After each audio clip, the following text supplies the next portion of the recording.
Jazz सार्फिन से इजाफी tariff वसूल नहीं किया गया। पीटीए की जानिब से जारी बयान में कहा गया है कि जैज़ की जानिब से ओवर चार्जिंग के हवाले से ऐसा कोई वाकया पेश नहीं आया। सोशल मीडिया पर गुमराहकुन खबरें फैलाई जा रही हैं। पीटीए के मुताबिक ज़ेरे गर्दिश खबरों में कहा गया था कि जैज़ ने माली साल 2023 से 24 में पीटीए की मंजूरी के बगैर सार्फिन से इजाफी टैरिफ वसूल किए।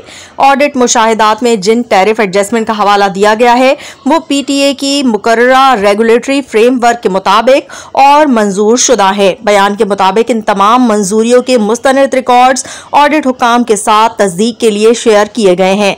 पीटीए सार्फिन के मफादात के तहफ़्फ़ुज़ और शफाफ और मनसूफाना टेलीकॉम निज़ाम की फराहमी के लिए पुरज़म है। पीटीए के मुताबिक अथॉरिटी ऑपरेटर्स के टैरिफ पर मुसलसल निगाह रखे हुए है ताकि रेगुलेटरी तकाज़ों की पासदारी को अमली तौर पर यकीनी बनाया जा सके।